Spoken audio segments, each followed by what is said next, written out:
김민석과 김민석과 김민웅 형제입니다.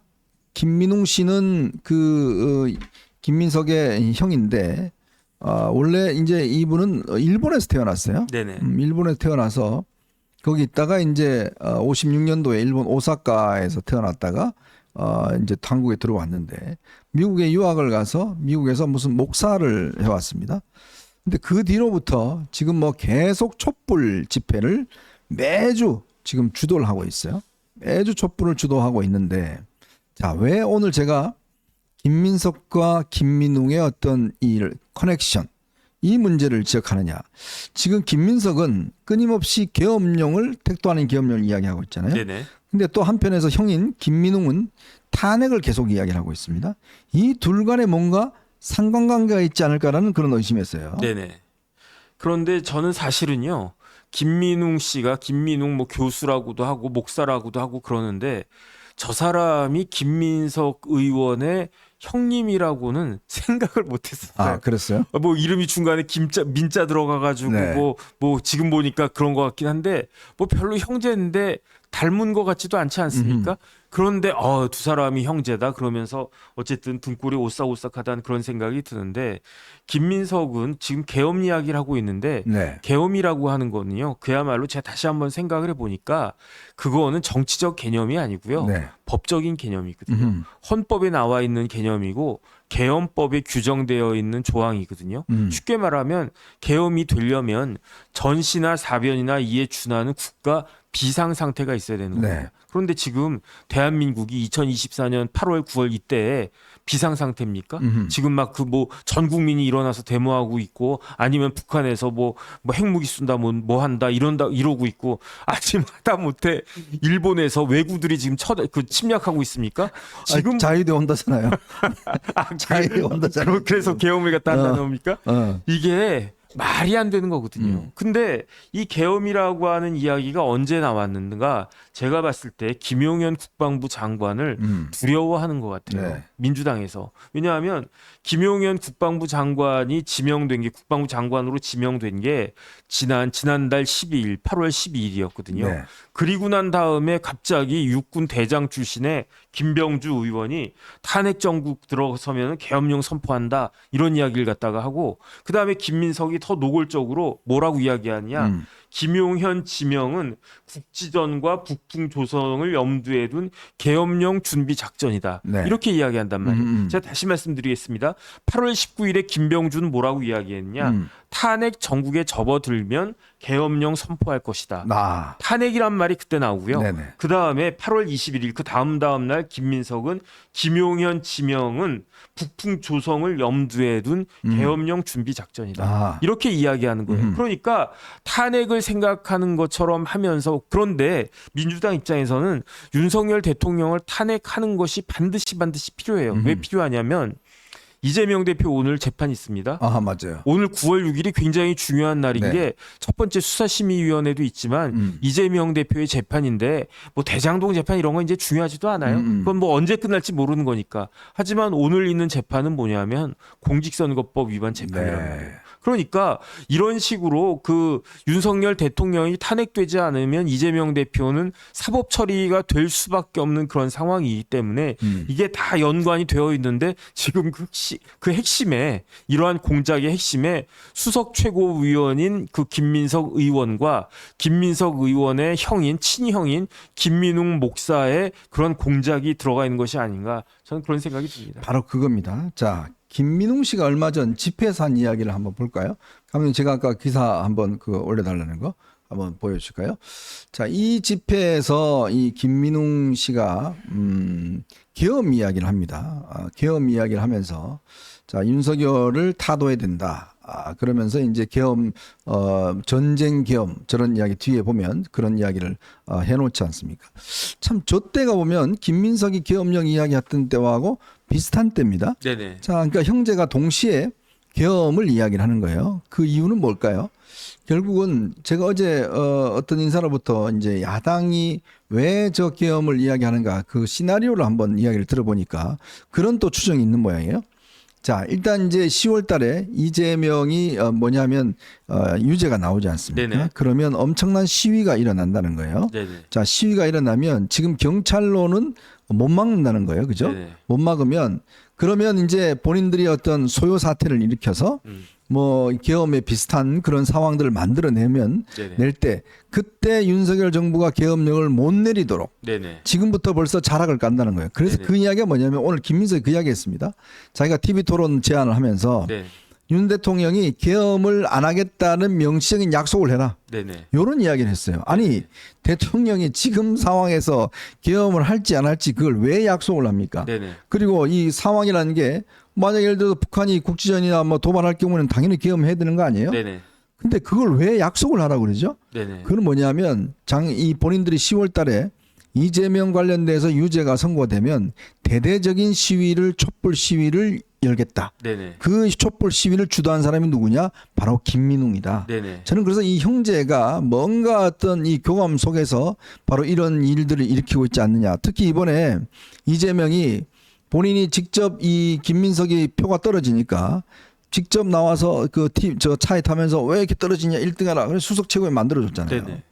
그 이유가 뭐겠습니까? 저는 결국 이 두 개의 어떤 커넥션, 즉 김민웅과 김민석 이런 커넥션과 탄핵과 국면에서의 계엄령과 시위, 촛불 시위.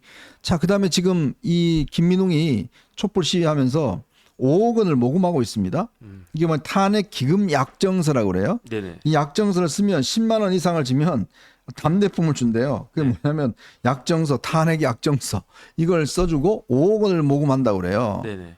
그러니까 이게 지금 집회 자금을 마련하고 있는 게 아니냐. 네네.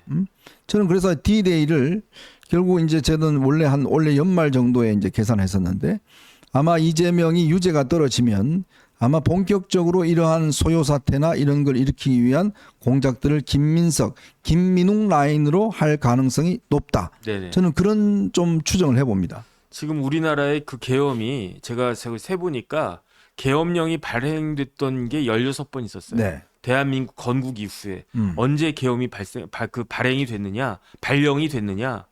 그 여순 반란 사건 때. 그렇죠. 그리고 난 다음에 6.25 때.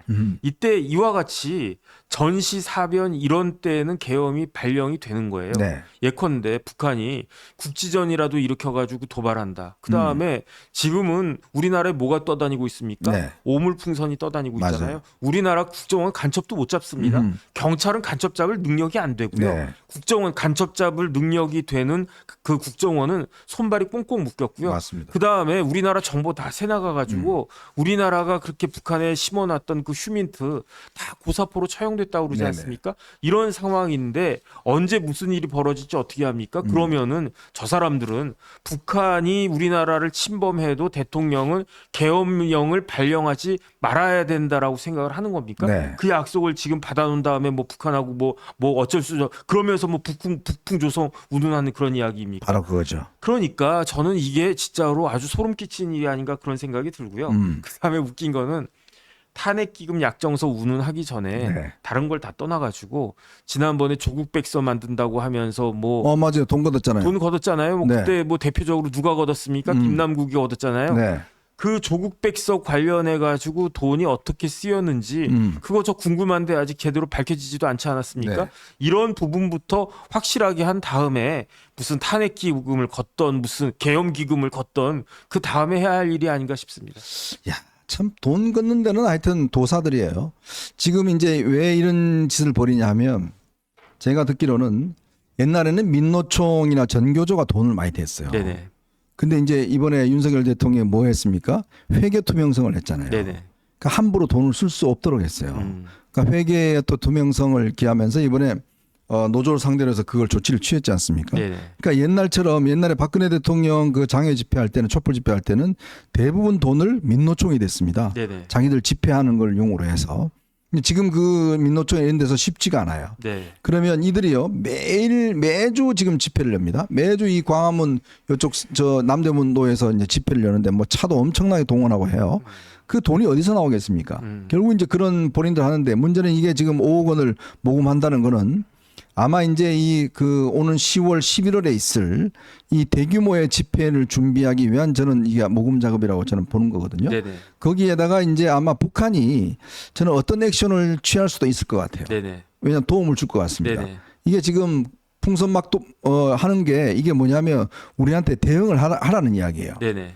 우리가 먼저 대응을 하면 뭘 하겠습니까?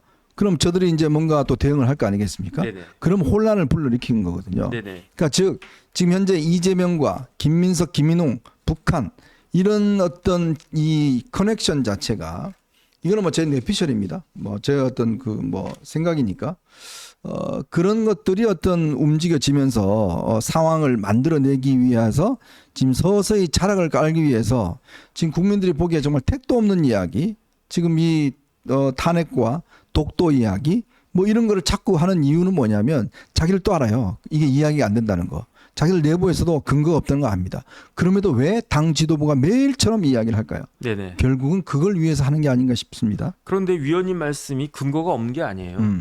올 초에 김정은이 뭐라고 그랬는지 아십니까? 네. 김정은이 뭐라고 그랬냐면 공화국의 민족 역사에서 우리 민족의 역사에서 통일이니 화해니 동족이니 이런 나이브한 개념을 완전히 제거해야 된다. 아하. 그러면서 내 메아리 내 나라 우리 민족끼리 이게 사이트였잖아요. 네. 전광석화 같이 폐지해라. 네. 이런 것이 더 이상 필요 없다. 그 다음에 질타를 했어요. 남쪽의 이른바 진보라고 하는 것들 지난 80년 동안 도대체 뭐 했노? 뭐 했냐? 그렇게 이야기를 갖다가 하면서 인식의 대전환이 필요하다. 음흠. 그 다음에 정의의 전쟁을 벌여야 된다. 정의의 전쟁. 그러니까 그 전쟁을 통해 가지고 그 완전한 평화는 분단이 극복된 이후에 이루어지는 건데 네. 쉽게 말하면 적화 통일이 이루어진 다음에 완전한 평화가 이루어지는 건데 그건 어떤 평화냐? 결과로의 평화래요. 아. 그러니까 전쟁을 통해 가지고 우리나라가 폐허가 돼도 6.25 직후처럼 네. 폐허가 돼도 적화 통일만 되면 평화다. 그게 진정한 평화다. 이런 식으로 지금 지령을 갖다 내렸습니다. 그랬는데 그 지령을 과연 그 지령을 받은 사람이 누구인지 그걸 어떻게 알겠습니까? 그런 것들을 알아내라고 지금 국정원에다가 우리나라에서 엄청난 예산을 그 수십 년 동안 쏟아 부어가지고 하나의 그 시스템을 갖다 쌓아놓은 건데 그걸 와그르 무너뜨린 사람들이 누구인지 네. 거기에 대해서 우리 국민들은 진짜 긴장해야 된다 싶습니다. 그러니까 여러분들이 우리가 생각하는 그 이재명의 어떤 유죄에 대한 두려움 이거보다 이재명 본인이 더 크게 느낄 겁니다. 그리고 이게 이제 결국 대권과 연결돼 있잖아요. 네네. 만약 거기서 유죄가 나오면 대권이 안 된다는 생각을 하면 뭔 짓인들 못 하겠습니까? 네네. 지금 이번에 비명 행사하면서 정말 국회의원들 전부 다 친명들로 거의 다 바뀌어 버렸잖아요. 네네. 그게 다 이걸 위한 준비 작업이었잖아요. 네네. 그 뒤에 한 게 바로 이 계엄령과 독도 문제입니다. 자, 이런 것들을 지금 까는 이유 다 이제 이 이유가 있는 거죠. 왜 이재명이라고 이걸 모르겠어요? 야, 이 근거 없는 거 이야기하면 국민들이 반발할 거는 왜 모르겠어요? 뻔히 알 겁니다. 그럼에도 불구하고 매일 주장하고 있습니다. 바로 그 이유가 제가 이렇게 쭉 어떤 단서 점들을 이어보니까 이게 바로 촛불 세력들, 지금 김민웅과 김민석이 연결되면서 둘 간의 탄핵과 계엄을 번갈아 주장을 하고 있고 또 최근에 북한이 잇따라서 지금 오물 풍선을 이게 풍량도 안 좋고 지금 본인들이 수해 때문에 지금 엄청 안 좋습니다. 그럼에도 불구하고 다시 이 계속 보내는 이유는 우리한테 좀 대응해달라. 총 좀 쏴줘. 라고 하는 게 아닌가. 네네. 그러면 이 D-Day를 잡아서 결국은 소요 사태를 일으킬 것이고 그 소요 사태를 진압하기 위해서 경찰로 도저히 안 되면 군이 일단 진압을 해야 될 거 아니겠습니까? 네네. 그러니까 그거가 상황이 예상이 되니까 계속 계엄 안 해갔다는 약속해주세요. 약속해요.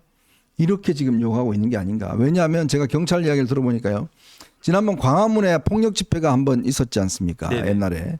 그때 경찰이 옛날에 막 그 물대포 쏴갖고 저거 진압을 했잖아요. 네. 근데 그때 진압한 경찰들이 그때 뭐 농민 백남기인가요? 네네. 그분도 돌아가시고 했는데 그때 경찰이 전부 다 직권남용으로 다 기소가 됐어요. 네.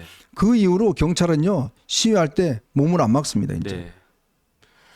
참 어쨌든 참 걱정이다. 이런 그 우리가 이 70년 넘는 기간 동안에 어떻게 이룩한 대한민국인데 이 대한민국이 순식간에 그냥 그 쉽게 무너질 수 있는 것이 아닌가 저는 그런 생각이 들고요. 네. 그러면서 조금 전에 그 아까 사진 봤을 때 웃겼던 게 그 민주당에서는 친일하잖아요. 네. 그런데 현실적으로 가장 친일적인 대통령이 누굴까 생각을 해봤더니 네. 문재인 대통령인 것 같아요. 왜냐하면 제가 이제 요번에 그 뭐 별장 이야기 나오고 있지 네. 않았습니까? 그래가지고 문다혜 씨에 대해서 다시 한번 쭉 살펴봤는데 네. 문다혜처럼 일본을 좋아했던 사람이 없는 것 같아요. 왜냐하면 고등학교도 일본어과 다녔습니다. 네, 부산 외고에 일본어과 중퇴를 갔다가 했고 그다음에 대학은 그 유명한 곡구식관 대학교 나왔잖아요. 그리고 난 다음에 취직을 어디에 했느냐?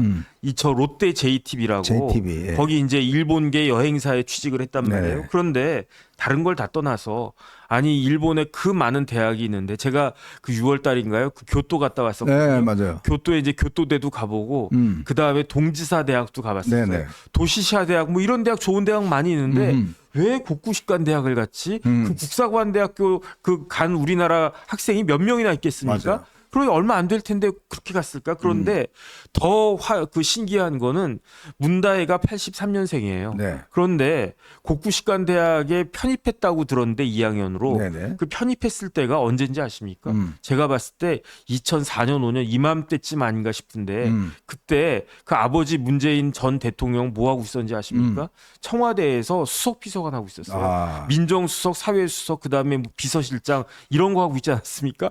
아버지가 청와대에서 수석 비서관 하고 있는데 그 딸이 일본에서 다른 대학도 아닌 그 곡구식관 대학, 국사관 대학교, 국사관 대학교의 그 정신적 지주가 누구냐? 요시다 쇼인인데 네. 요시다 쇼인을 갖다가 아주 기리는 그런 사람들이 누구냐? 이토 히로부미입니다. 이또 그렇죠. 그다음에 일본의 뭐 통감들, 총독들 다 그 사람들 영향받은 사람 아니겠습니까? 그렇게 따지면은 친일 중에 친일은 누구냐? 밀정 중에 밀정은 누구냐? 네. 더 이상 이야기하기도 싫습니다. 네. 뭐 여러분들 다 아시죠? 네. 네. 정말 저의 생각이 뇌피셜이었으면 좋겠습니다. 근데 그게 아니라는 상황들 증거들이 하나 둘씩 조금씩 포착이 되고 있는 것 같습니다. 이 문제는 앞으로 제가 집중적으로 좀 취재도 하고 포착을 해서 여러분들에게 좀 드려서 저들의 어떤 이 마각을 막아내는데 열심히 노력하도록 하겠습니다.